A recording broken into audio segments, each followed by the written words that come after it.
તો રાજકોટ જિલ્લાના ધોરાજીમાં ઝાડા ઉલટીના કેસમાં વધારો થયો છે। ધોરાજી પાંચપીર વાડી વિસ્તારમાં ઝાડા ઉલટીના કેસો સામે આવતા તંત્ર હરકતમાં આવ્યું। 2 દિવસ અગાઉ 20 જેટલા કેસો નોંધાયા હતા।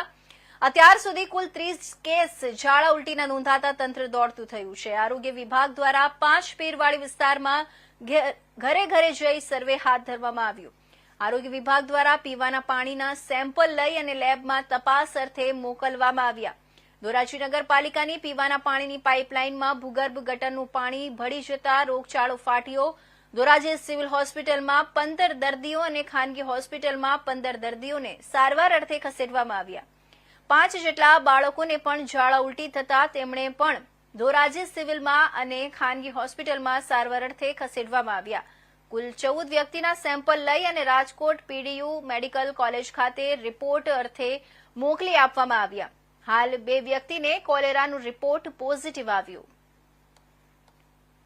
સરકારી હોસ્પિટલની અંદરમાં આ ઝાડા ઉલટીના કેસના કારણે મેં છેલ્લા 10 દિવસથી અહીંયા છું કે કાયમી 2 4 8 10 એને આવે છે પેશન્ટ કે ભોગળ ગટરના કારણે ભોગળ ગટરના કારણે મીઠા પાણીની અંદરમાં બધું પાણી ભેળસેળ થાય છે।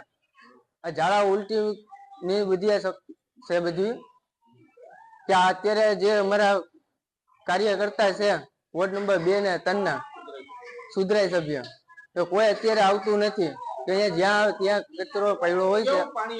પાણી અત્યારે પેલું જ પાણી આવે છે ને તો ગટરનું જ પેલું પાણી આવે છે, દોરું આવે છે તો કોઈ જાતનું કઈ ચોખ્ખું આવતું જ નથી એના અંદર। અત્યારે રોગચાળો ઝાડા ને ઉલટી કે કોઈ માણસના પેટના અંદર કઈ રહેતું જ નથી ઝાડા ઉલટી ની અંદર। બધા સરકારી હોસ્પિટલ ની અંદર માં કોક પ્રાઇવેટ હોસ્પિટલ ની અંદર માં છે કે આડાવરા હોસ્પિટલ ની અંદર માં તેલી હોસ્પિટલ માં છે, ભાવેશ પટેલ માં છે, આંદપુરા માં છે કે બીજે ક્યાંય પણ જ્યાં ત્યાં બધા દાખલ કરેલા છે। છેલ્લા 3-4 દિવસથી આ દૂષિત પાણી આવ્યું છે। અહીંયાથી 40 થી 50 જણા અહીંયા બીમાર પડ્યા છે અને હોસ્પિટલમાં દાખલ છે। રોગચાળો ફેલાઈ ગયો છે। ઝાડા ઉલટીના કેસ કેટલા આવે જ રાખે છે, હજી સુધી કઈ નિરાકરણ થયું નથી। તો એ માટે અમને તાત્કાલિક સારવાર આપો, અહીંયા વાડી વિસ્તારમાં મોકલો, સારા સાહેબોને ડોક્ટરોને અને સારી સારવાર આપો। બચ્ચાઓ અત્યારે એમાં આવી ગયા છે, બચ્ચા પણ છે 5-6 જણા એમાં।